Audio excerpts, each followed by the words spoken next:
Never in a million years did I think the house I'd spent years building would be the place my daughter-in-law would throw me out of. Worse yet, my son Justin didn't believe me. That morning, I was sipping my coffee in the kitchen when I heard Kylie's footsteps. The click of her elegant heels on the hardwood always told me, I'm in charge of this house now.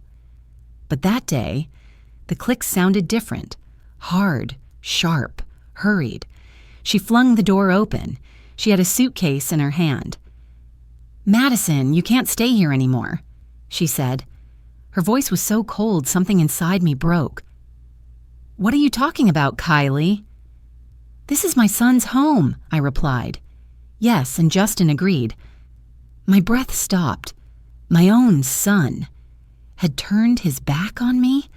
I'd worked for years for him, sweating through a second job to pay his college bills. When he was sick, I sat up with him all night, and after his father died, I held him while he tried to rebuild his life. And now, I was being tossed out like a stranger in my own home. What cut me deeper wasn't that. It was the tiny, sly smile on Kylie's face. She didn't even look me in the eye as she handed the suitcase handle toward me. She only whispered, "Some mothers poison their sons' lives, Madison.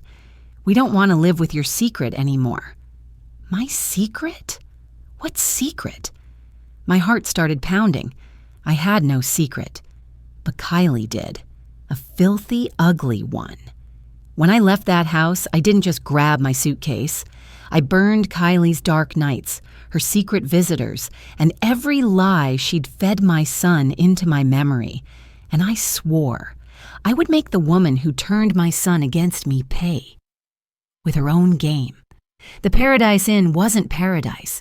It smelled like mildew and broken dreams, the kind of place where people came to hide from their lives. Room 217 became my war room for the next 3 days. I sat on that lumpy mattress with my phone in one hand and rage burning through my veins like gasoline. Justin wouldn't answer my calls. 17 attempts, 17 times, sent to voicemail. Each silence felt like a knife twisting deeper. How had Kylie gotten to him? What poison had she whispered in his ear to make him believe I was the villain in this story? I knew what I'd seen. 3 months of living in that house had given me front row seats to Kylie's double life. The late night work emergencies, the way she'd slip out after Justin fell asleep, thinking everyone was blind and deaf, the expensive gifts that appeared in her closet, jewelry Justin's salary couldn't possibly afford, and the men. Different cars parked 2 blocks away, always after midnight, always gone by dawn. But I had no proof, just the word of a mother-in-law, and we all know how that story ends. My phone buzzed. A text from Diane, my neighbor from the old house, the one I'd sold when I moved in with Justin and Kylie. "Madison, I saw your car leave with luggage. Everything okay? Diane." Sweet, chatty Diane who knew everyone's business and loved to share it over coffee. An idea sparked in my mind, dangerous and necessary. "Can we meet? I need your help with something." 30 minutes later, Diane sat across from me at the diner on 5th Street, her eyes wide with concern and curiosity, mostly curiosity. "She kicked you out? That's insane. After everything you've done for that boy. Diane, listen carefully. I need you to do something for me, and I need you to keep it quiet." I leaned forward, lowering my voice. "Do you still have that friend who works at the Grandview Hotel?" "The night manager?"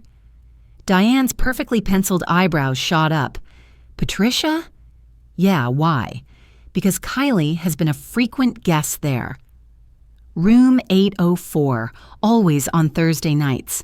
And she's never alone." The color drained from Diane's face, then rushed back with the flush of scandal. "Oh my God, Justin doesn't know. Justin thinks his wife is working late at the marketing firm.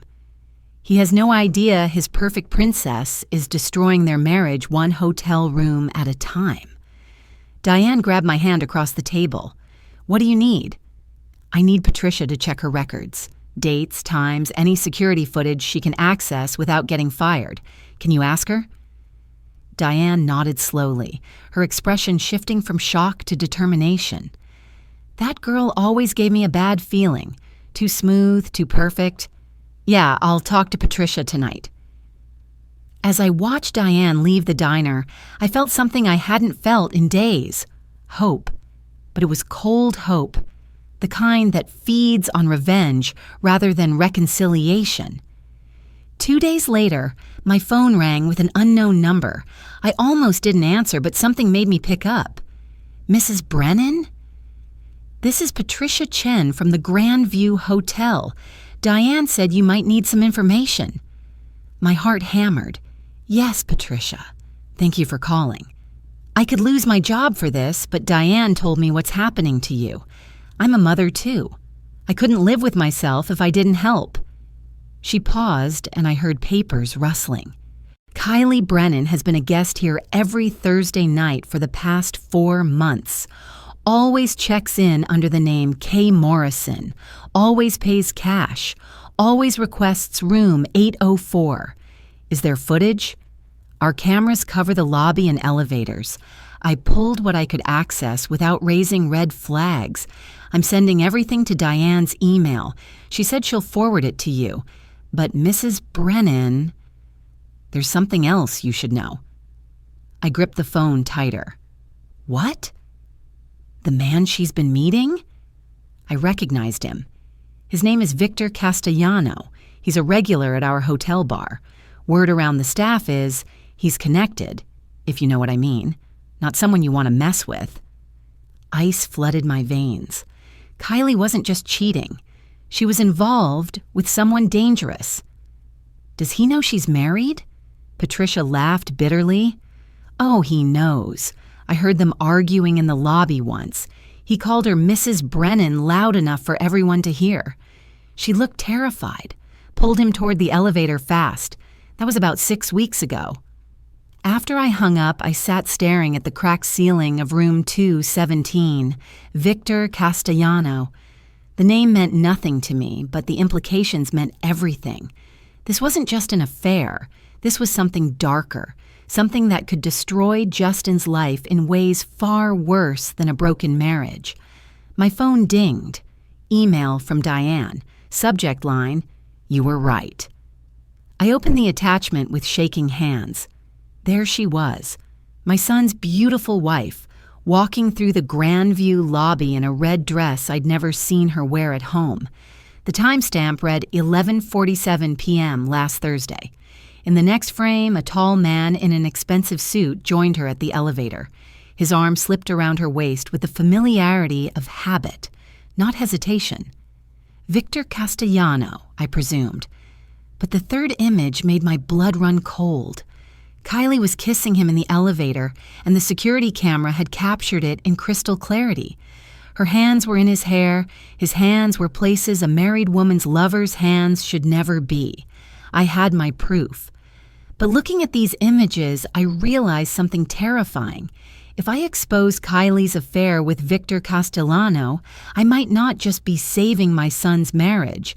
I might be putting his life in danger. The next morning, someone knocked on my motel room door. I froze. Nobody knew I was here except Diane, and she'd never come without calling first. "Mrs. Brennan? My name is Detective Rosa Alvarez. I need to talk to you about your daughter-in-law." My hand trembled as I opened the door. A woman in her 40s stood there, her badge clipped to her belt, her dark eyes sharp and assessing. "How did you find me?" "Your credit card. You used it to check in here 3 days ago." She glanced past me into the shabby room. "Can I come in?" This isn't a conversation for hallways. I stepped aside, my mind racing. Detective? What had Kylie done now? Rosa sat in the room's only chair while I perched on the edge of the bed. "I'm going to be direct with you because we don't have much time. We've been investigating Victor Castellano for 18 months. Money laundering, racketeering, possibly worse. And your daughter-in-law has been romantically involved with him for at least 4 months. I felt like I'd been punched. You've been watching her? We've been watching him. She's collateral observation. Rosa leaned forward. Mrs. Brennan, I need to know. Does your son have any knowledge of this relationship? No. Justin thinks Kylie works late. He has no idea. My voice cracked. She threw me out of their house 2 days ago, told Justin I was poisoning their marriage. He believed her. Rosa's expression softened slightly. That's probably intentional. Kylie needed you out of that house, and fast. We believe Victor has been using her to launder money through Justin's business. The room spun. Justin's business? He runs a small software consulting firm. He barely makes 6 figures. Exactly. Small enough to fly under the radar, legitimate enough to clean dirty money through fake contracts and inflated invoices. Rosa pulled out a folder from her bag. We've tracked $300,000 moving through your son's business accounts in the past 2 months. Money he doesn't know about because Kylie handles all their bookkeeping. I thought I might be sick. She's destroying him. She's going to send him to prison for something he didn't do. Not if we stop her first. But I need your help, Mrs. Brennan. You lived in that house for 3 months. Did you ever see any documents? Flash drives? Anything Kylie kept hidden? I thought back to those months, replaying every moment. Then it hit me. The safe. In their bedroom closet behind the shoe rack. Kylie opened it once when she thought I was out shopping. I only saw her closing it, but she was holding a small notebook, blue leather, about the size of her hand. Rosa's eyes lit up. That notebook could be everything we need. Transaction records, account numbers, meeting notes. If we can get our hands on it before Kylie realizes we're closing in. But I can't go back there. Kylie made sure of that. No, but Justin can let you back in. If we can get him to see the truth about his wife. Rosa stood up. Mrs. Brennan, I know you want to protect your son. The best way to do that right now is to help us build a case against Kylie and Victor before they pull Justin down with them. Are you willing to wear a wire? Wearing a wire felt like something from a movie I'd never wanted to star in. The device was smaller than I expected, tucked under my blouse where no one would think to look.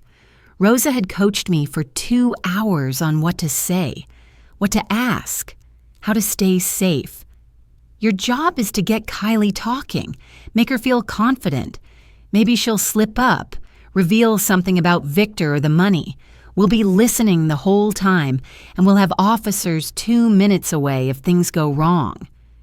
Things going wrong meant Victor showing up. Things going wrong meant danger I'd never faced in my 63 years. But this was for Justin. Everything had always been for Justin. Rosa had arranged it perfectly. She'd visited Justin at his office that afternoon, shown him just enough evidence to crack his faith in Kylie without revealing the full investigation. Credit card statements from the Grandview Hotel, phone records showing hundreds of calls to a number he didn't recognize. Just enough to make him doubt, just enough to make him angry. When Justin called me that evening, his voice was broken. Mom? Can you come to the house tomorrow? I need to talk to you, and Kylie needs to explain some things.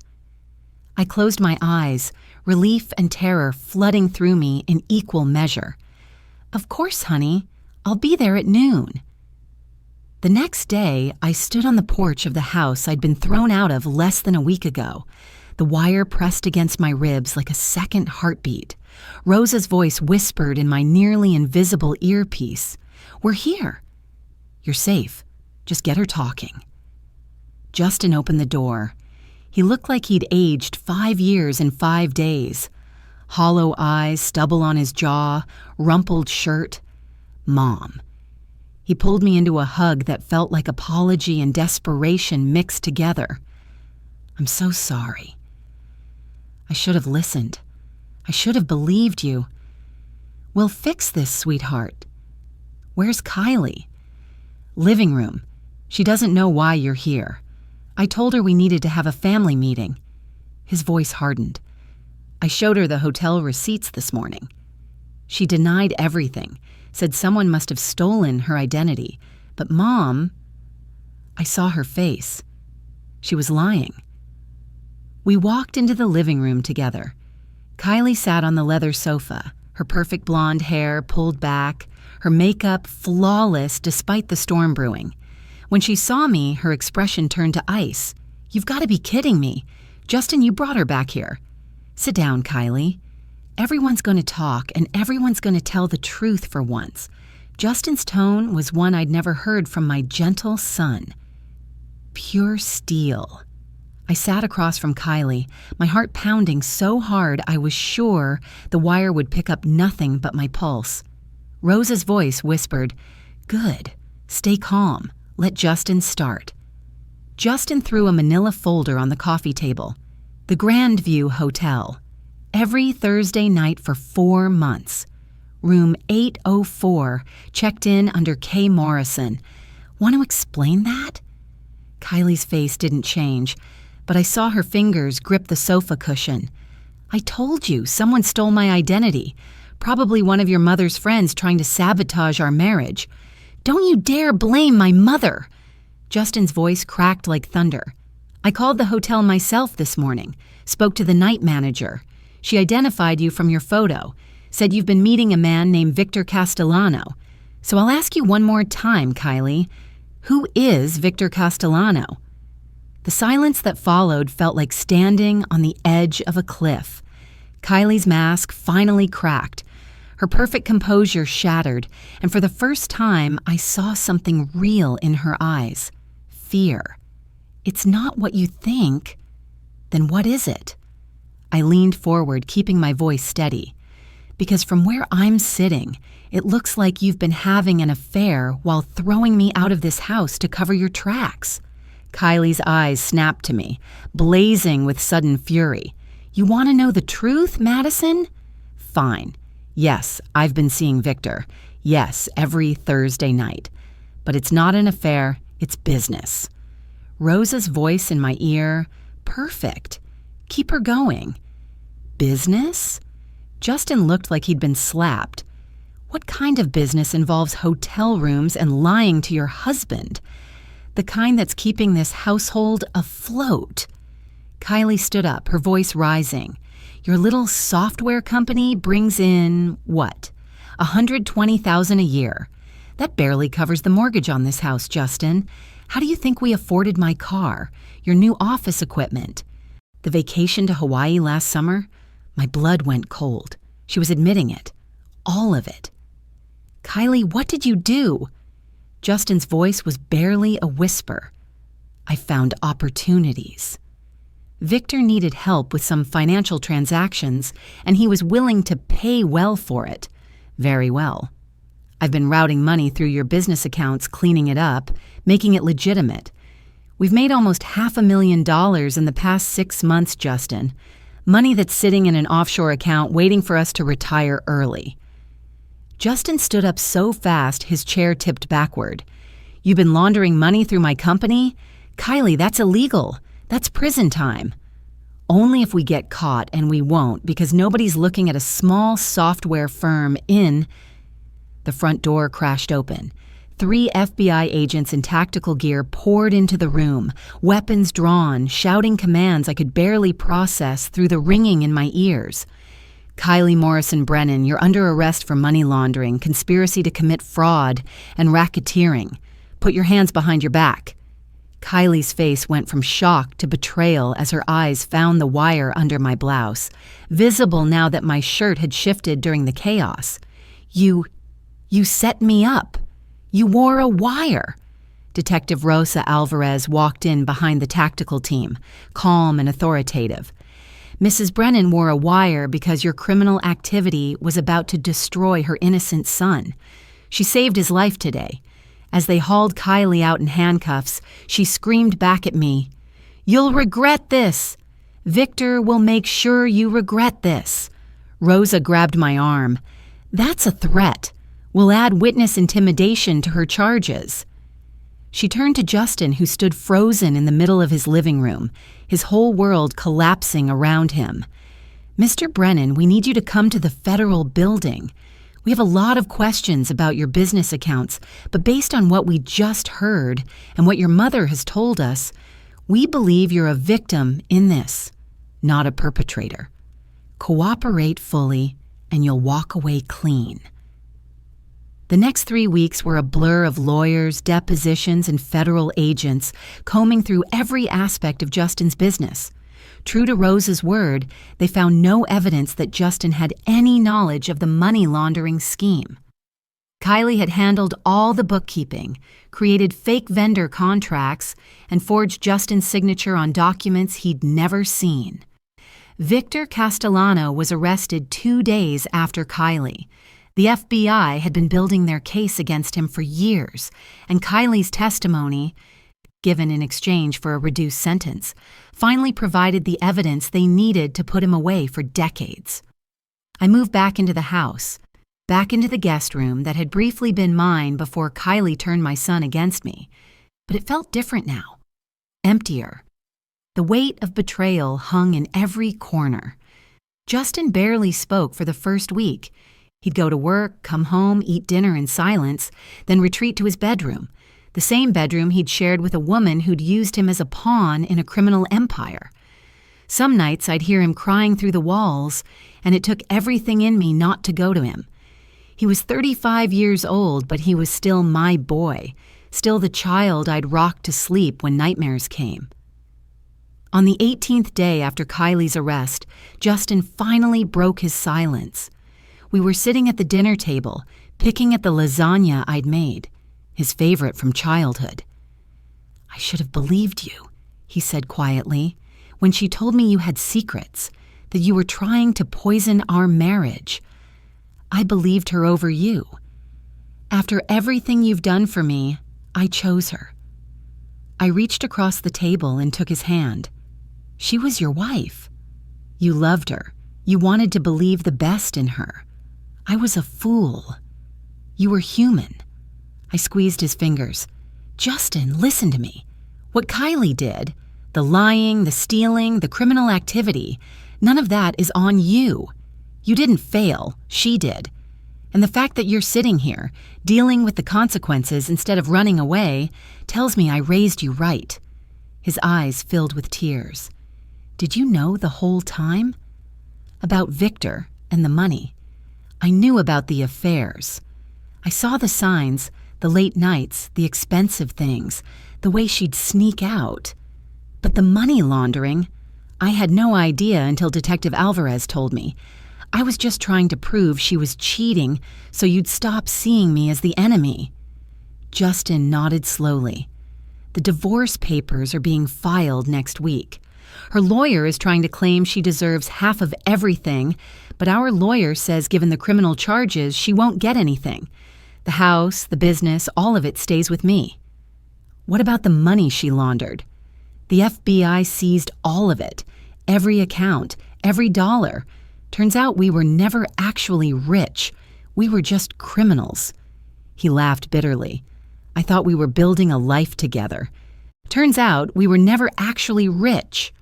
We were just criminals." He laughed bitterly. "I thought we were building a life together." Turns out she was building an exit strategy. We sat in silence for a moment, the weight of shattered dreams settling between us. "Mom?" "Yeah, honey. Thank you for not giving up on me, even when I gave up on you." I stood up and walked around the table, pulling my son into a hug the way I had when he was 7 and his father had yelled at him for breaking a window with a baseball. "I will never give up on you, Justin." That's not what mothers do. 6 weeks after her arrest, Kylie sent me a letter from the detention center where she was awaiting trial. I almost threw it away without reading it, but curiosity, and maybe a twisted sense of closure, made me open it. "Dear Madison, I bet you're surprised to hear from me. I bet you're sitting in my house, sleeping in my guest room, feeling victorious. You won. You got your son back. You destroyed my life. Congratulations. But I want you to know something. Everything I did because I had no other choice. You think Justin's software company was going to support the lifestyle I deserved? You think I married him for love? I married him because he was safe, manageable, easy to control. And then you moved in and ruined everything. You were watching me, judging me, looking at me like I was dirt under your shoe. Do you know what that feels like? To be constantly monitored by your husband's overbearing mother who thinks no woman will ever be good enough for her precious baby boy? I met Victor at a charity gala. Justin was too busy to attend with me. Victor saw me, really saw me. Not as someone's wife or someone's daughter-in-law, but as Kylie. He offered me excitement, passion, and yes, money. He offered me a way out of the boring, suffocating life your son trapped me in. Did I know it was illegal? Of course. Did I care? Not really. I was willing to take the risk for a few years of actually living instead of slowly dying in suburban mediocrity. The only thing I regret is not getting rid of you sooner. I should have made Justin choose between us the day you moved in, because if I had, none of this would have happened. You wouldn't have been there to spy on me, to collect your little evidence to play hero with the FBI. So enjoy your victory, Madison. Enjoy watching your son pick up the pieces of the life I shattered. Enjoy your front row seat to his depression, his trust issues, his inevitable spiral. Because even though I'm in here and you're out there, you didn't win. Nobody won. Victor sends his regards, by the way. He asked me to tell you that his associates on the outside are very interested in meeting the woman who put him away. Sleep well, Madison. Kylie. My hands shook as I finished reading. The last paragraph felt like ice water down my spine. Was that a threat? Rosa had said Victor's organization was vast, that even with him in custody, his network was still operational. I called Detective Alvarez immediately. She's trying to scare you, Rosa said after I read her the letter. Victor's locked up in maximum security and his organization is crumbling. We've arrested 17 of his associates in the past month. The threat is empty, Madison. Just Kylie's last attempt to have some power over you. But what if it's not empty? What if someone will increase patrols in your neighborhood? I'll have someone check in on you and Justin every few days. But Madison, listen to me. Don't let her win by making you live in fear. You did the right thing. You saved your son from becoming a criminal accomplice. That's what matters. After I hung up, I burned the letter in the kitchen sink, watching Kylie's words turn to ash. But her final sentence stayed with me, branded in my memory. Nobody won. Maybe she was right. Justin had his freedom and his business, but he'd lost his wife, his trust, and his sense of safety. I had my son back, but at what cost? The constant looking over my shoulder? The knowledge that I'd made enemies of people who played by different, darker rules. Victory felt a lot like survival, and survival felt exhausting. 3 months after Kylie's arrest, something unexpected happened. A woman named Sarah Chen showed up at our door. She was about Justin's age, maybe a year or two younger, with kind eyes and a nervous smile. "Hi, I'm so sorry to bother you. I'm looking for Justin Brennan. I'm from the Federal Bureau of Investigation's Victim Services Division." Justin came to the door, and I saw his whole body tense. More questions? Actually, no. "I'm here with good news, Mr. Brennan. The FBI has finished processing your case, and we've confirmed that you were entirely unaware of the criminal activity conducted through your business. Your record is clean, and we're prepared to issue a formal statement clearing you of any wrongdoing. Additionally, we've recovered some of the funds that were laundered through your accounts, about $80,000 that we can legally return to you as restitution." Justin's knees nearly buckled. What? I'm actually getting money back? Sarah smiled. "It's not everything that was stolen from your reputation and peace of mind, but it's something." We also wanted to inform you that Kylie Morrison Brennan has accepted a plea deal. She'll serve 12 years in federal prison in exchange for her testimony against Victor Castellano and his organization.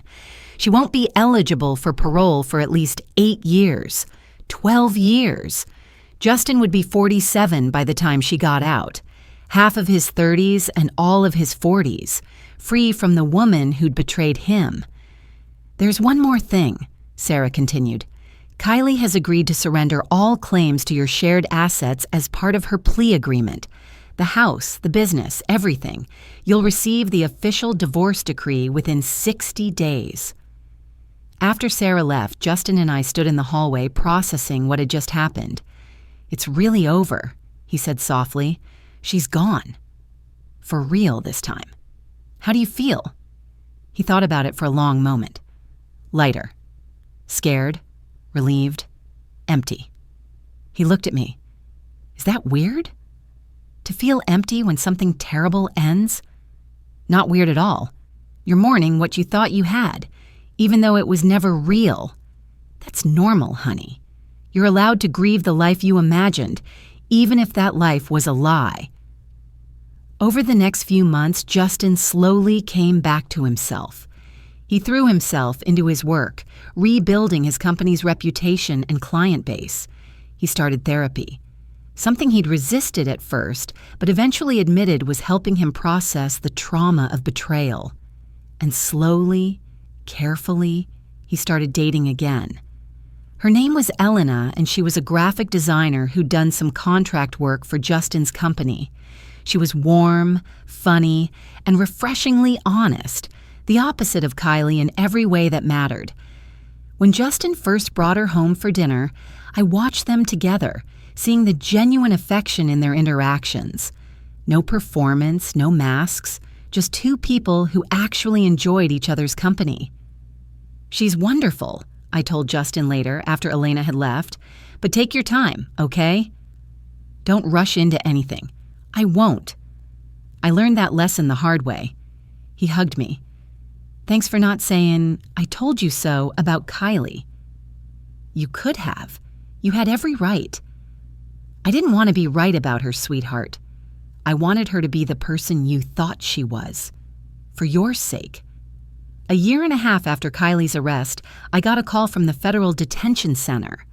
Kylie wanted to see me. She was allowed one visitor per month beyond her lawyer, and she'd used her privilege to request me specifically. You don't have to go, Rosa told me when I called to ask her advice.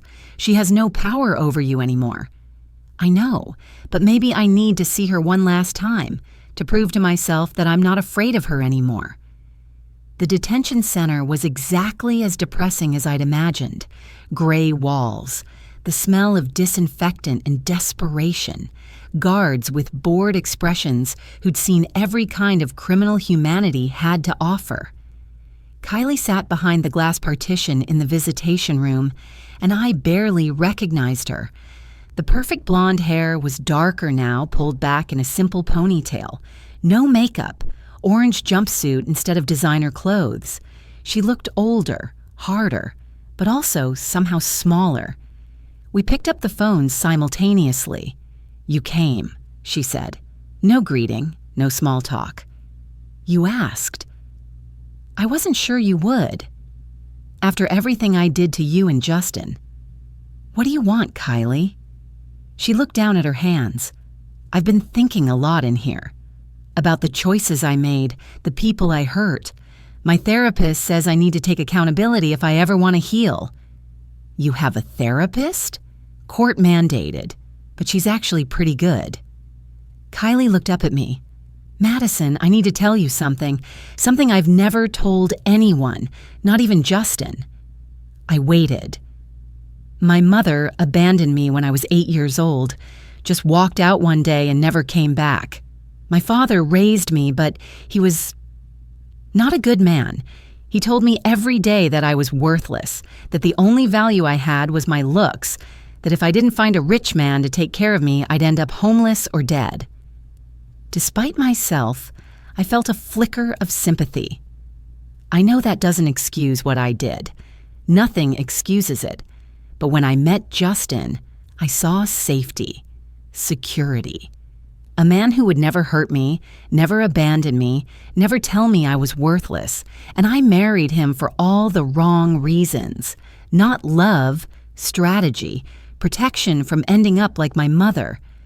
And Victor made me feel powerful, like I was more than just someone's wife. But the power was an illusion. I was just another tool for him to use, another disposable asset. She wiped her eyes. I'm not asking you to forgive me, Madison.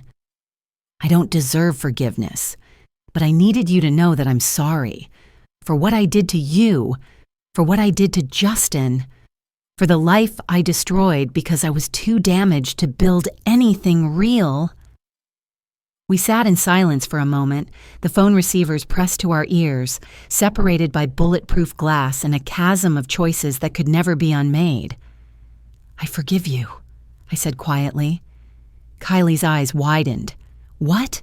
I forgive you. Not because you deserve it, but because holding on to this anger is poisoning me from the inside out. You made horrible choices, Kylie. You hurt people I love. But you're also a broken person who never learned how to be whole. And spending the next decade hating you won't heal my son or change the past. So I forgive you, and I hope you find a way to forgive yourself. Tears streamed down Kylie's face. How can you, after everything? Because I'm 65 years old, and I've learned that life's too short to carry around that much hate. Use these 12 years to become someone better than the person who walked into this place. Get your education, do your therapy, figure out who Kylie really is beneath all the survival mechanisms. And when you get out, start over. Build something real. Thank you, she whispered. Thank you for not giving up on Justin. For being the mother I never had. For saving him when I was destroying him. As I walked out of that detention center, I felt lighter than I had in 2 years. Forgiveness, I discovered, wasn't about letting someone off the hook. It was about freeing yourself from the weight of their mistakes. 2 years and 3 months after the day Kylie threw me out of the house, Justin married Elena in the backyard of the home that was almost destroyed by lies and criminal activity. It was a small ceremony, just close friends and family, nothing fancy or pretentious. Elena wore a simple white dress, and Justin wore a suit that actually fit him properly. I stood beside them as Justin's best woman, his choice, not mine, and watched my son promise his love to someone who actually deserved it, someone who knew all his scars and loved him anyway, someone who'd shown up for the healing, not just the happiness. During the reception, Elena pulled me aside. Thank you for raising such an incredible man. I know he went through hell, but he came out of it kinder, not harder. That's rare. That's special. That's you. He did the hard work himself. I just refused to let him give up on himself. Well, I'm grateful. And I want you to know, you'll always have a place in our home. Always. You're not just Justin's mom. You're family. That night, after the guests had left and the caterers had packed up, Justin and Elena drove off to their honeymoon in Costa Rica. I stood on the porch watching their car disappear down the street, feeling a sense of peace I hadn't felt in years. My phone buzzed. A text from Detective Rosa Alvarez. Saw the wedding photos on your Facebook. Beautiful ceremony. Congratulations to Justin. You did good, Madison. You saved him. I smiled and texted back, we saved each other. 3 weeks after the wedding, while Justin and Elena were still on their honeymoon, someone rang the doorbell at 7 in the morning. I was still in my bathrobe, coffee in hand, hair a disaster. Through the peephole, I saw a woman in her late 50s, well-dressed in a navy blazer and slacks, with short silver hair and sharp features. She looked familiar, but I couldn't place her. I opened the door with the chain still on. Can I help you? Madison Brennan? Her voice was cultured, controlled. My name is Catherine Morrison. I'm Kylie's mother. My blood turned to ice. The mother who'd abandoned Kylie at 8 years old. The ghost who'd haunted my former daughter-in-law's entire life. What do you want? To apologize. To explain. May I come in? I promise I'm not here to cause trouble. I need 5 minutes of your time. Against every instinct screaming at me to slam the door, I let her in. Maybe it was curiosity.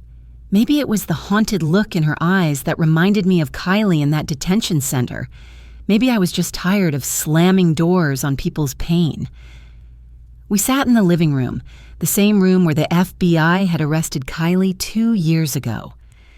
I read about the trial in the newspapers, Catherine began, her hands folded tightly in her lap. I've been following Kylie's life from a distance for 30 years. I know that doesn't count for much. I know leaving her was the worst thing I've ever done, but I need you to understand why I left. Kylie said her father was a bad man. Catherine's jaw tightened.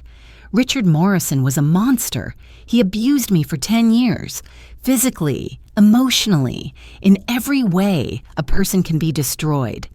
When I finally got the courage to leave, he told me that if I tried to take Kylie, he'd kill us both. He had connections, resources, and a violent temper. I believed him.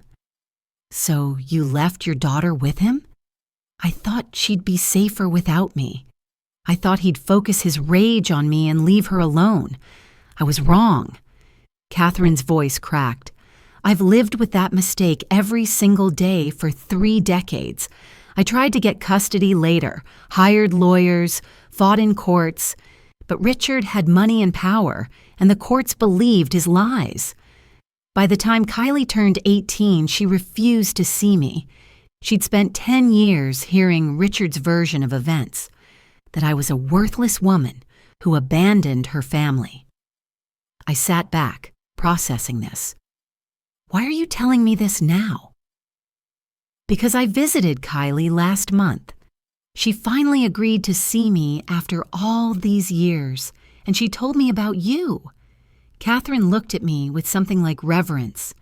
She said you were everything I should have been. Strong, protective, willing to fight for your child no matter the cost. She said she destroyed your family and you still forgave her. Tears pricked my eyes. She's making progress then. She is. She's different. Softer. More honest. Catherine reached into her purse and pulled out an envelope. She asked me to give you this. She's only allowed 1 letter per month to people outside her approved list, and she used this month's letter on you. I took the envelope with trembling hands. After Catherine left, I sat alone in the quiet house and opened it. Dear Madison, my mother came to see me. After 30 years of anger and abandonment, I finally heard her story. The real story, not the one my father fed me. And I realized something. I've been running from becoming her my entire life, but I became something worse instead. My father taught me that love was transactional, that safety came from manipulation, that the only way to survive was to use people before they used you. I married Justin because I thought I could control him, keep him safe and manageable and small. I never gave him the chance to be a real partner because I was too busy protecting myself from imaginary threats. You were never the enemy, Madison. You were a mirror showing me everything I'd never had and everything I was too broken to appreciate. A mother who actually fought for her child. A woman who chose integrity over safety.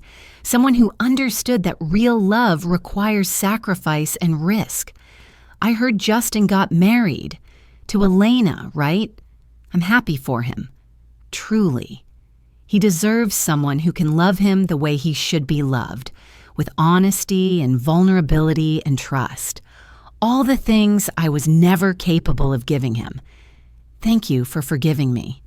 Thank you for being the kind of person who could look at someone who hurt you and still choose grace. I'm trying to become that person too. It's hard. Some days I fail, but I'm trying. Tell Justin I'm sorry. Tell him I hope he's happy.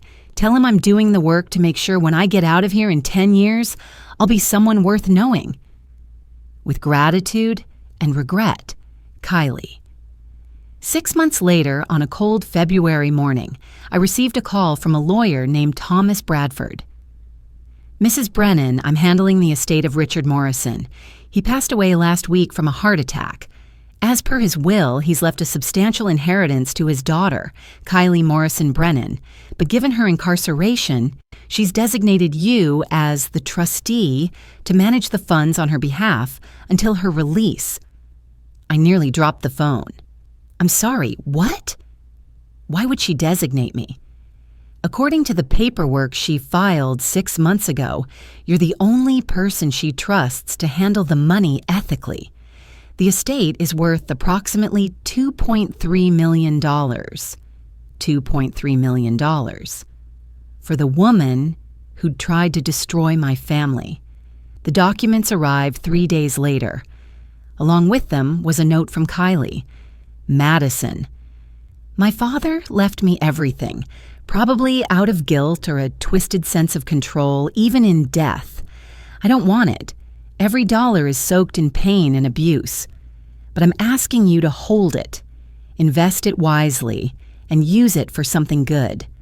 When I get out, I want to start a foundation for women and children escaping domestic violence. Women like my mother who feel trapped, who make terrible choices because they're desperate to survive. If you can manage this money until then, I'll have the chance to turn my father's legacy of pain into something that actually helps people. If you don't want to do this, I understand. Give it to charity. Burn it. I don't care. But if you're willing, I'd like to build something good from the ashes of my destroyed life. K. I showed the letter to Justin when he and Elena returned from dinner that night. It's your call, Mom, Justin said carefully. I know she hurt us. I know trusting her with anything feels impossible, but people can change. Maybe she really is different now. Elena squeezed my hand. Whatever you decide, we support you. I thought about Kylie in that detention center, broken and honest. I thought about Catherine Morrison, living with 3 decades of regret. I thought about the cycles of pain that destroy families across generations. I'll do it, I said finally. I'll manage the money. And when she gets out, if she's really changed, we'll build that foundation together. If she hasn't changed, well, the money will go to domestic violence charities anyway. Either way, something good comes from something terrible. Time moved differently after the chaos ended. Days blended into weeks, weeks into months, months into years. Justin's company grew. He and Elena had 2 children, a daughter named Grace and a son named Henry. I became a grandmother, the role I'd always dreamed of playing. I managed Richard Morrison's estate carefully, investing conservatively, watching the $2.3 million grow to nearly $3.1 million over 7 years. I visited Kylie twice a year, watching her transformation from the desperate, manipulative woman I'd known into someone quieter, more thoughtful, genuinely remorseful. She earned her college degree in social work while in prison. She facilitated support groups for women with trauma histories. She became someone who helped instead of hurt. And then, in the 8th year of her sentence, Kylie was granted early release for good behavior. The day she walked out of federal prison, I was there waiting. She looked different. Older, yes, but also lighter. The hardness in her eyes had softened into something resembling peace. "You came," she said, the same words she'd spoken in the visitation room years ago.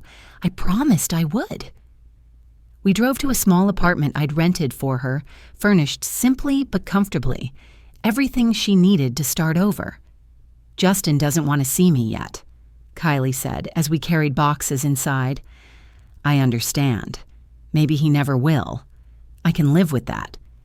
Give him time. He's not ruling it out forever. He's just protecting his family right now, and that's okay. He's a good father? The best. You should see him with Grace and Henry. He's patient and present and everything a dad should be." Kylie smiled sadly. Good. He deserved to have the family I couldn't give him. Over the next 6 months, we worked together to establish the Madison Foundation for Survivors of Domestic Violence. Kylie's passion for the work was genuine, her understanding of trauma intimate and real. She'd lived it, survived it, and transformed it into purpose.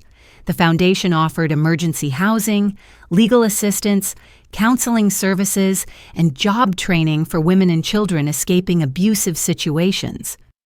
Within the first year, we helped 127 families start new lives. On the Foundation's 1-year anniversary, we held a small celebration at the office. Kylie stood in front of the dozen staff members and volunteers we'd assembled. Most of you know my story. I'm not proud of my past. I hurt people. I made terrible choices. I spent 8 years in federal prison paying for those choices. But today, standing here, helping families find safety and hope, this is who I want to be. This is who I'm choosing to become. And I couldn't have done it without Madison Brennan, a woman who had every reason to hate me and chose Grace instead. After everyone left, Kylie and I stood in the parking lot under the stars. "Do you think Justin will ever forgive me?" she asked quietly. "I think forgiveness is a process, not an event. But I know my son. He's not ruled it out. Just give him space and keep doing the work. Keep being this version of yourself." 2 years after Kylie's release, something unexpected happened. Elena called me one afternoon, her voice urgent. "Madison, can you come over? Justin wants to talk to you and someone else." When I arrived at their house, Kylie was sitting in the living room, looking terrified. Justin stood by the window, his expression unreadable. "Mom, sit down," Justin said. "I need to say some things." I sat next to Kylie, my heart pounding. "I've been watching from a distance," Justin began. "The foundation. The families you've helped, the work you've done, Kylie. And I've been in therapy, processing everything that happened 10 years ago, processing the betrayal, the manipulation, the destruction of trust." Kylie's hands trembled in her lap. "I've realized something. Holding on to anger toward you was like drinking poison and expecting you to die. You can't hurt me anymore. You're a different person now. Hell, I'm a different person now. We're both survivors of the mess we made together. Justin, I'm so..." He held up a hand. "Let me finish. I don't think we'll ever be friends. I don't think I can have you at family dinners or holidays. That's too much, and I need to protect my boundaries. But I wanted you to know that I see the work you're doing. I see the person you're becoming, and I forgive you, not for you, for me. So I can finally close this chapter and move forward without carrying this weight." Tears streamed down Kylie's face. "Thank you.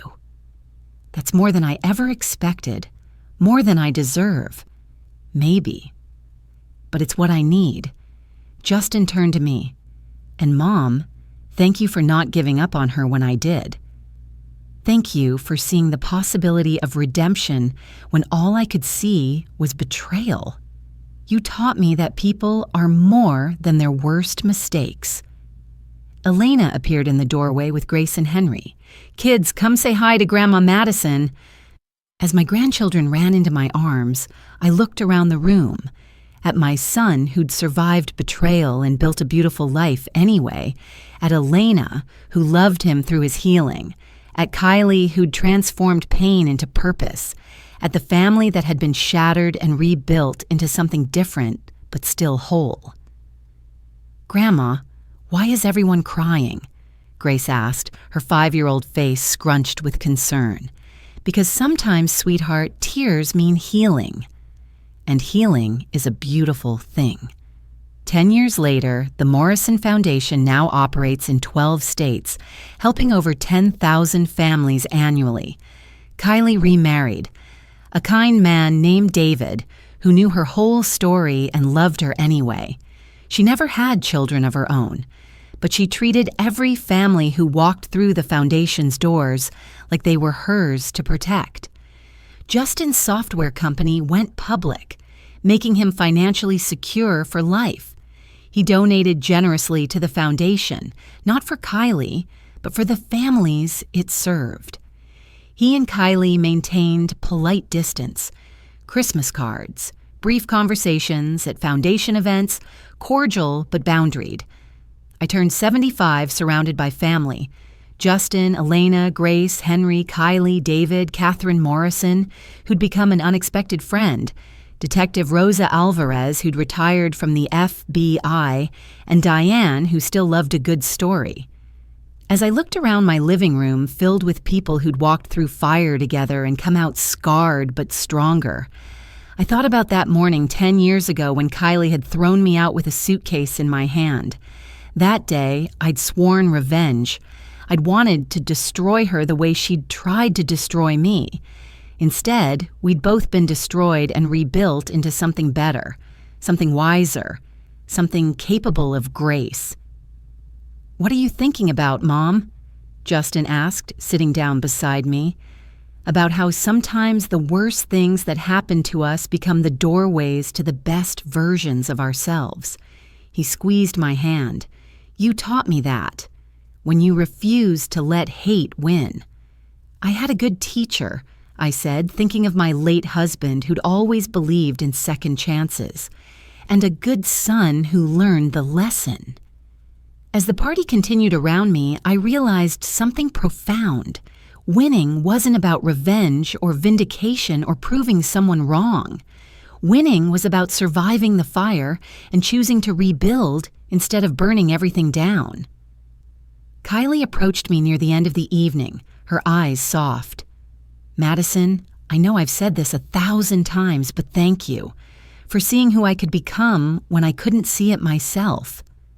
I pulled her into a hug. "We saved each other, Kylie." That's what survivors do.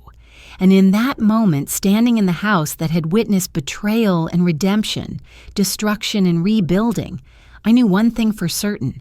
Nobody had won the war between us because we'd both chosen peace instead. And peace, I discovered, was so much sweeter than victory.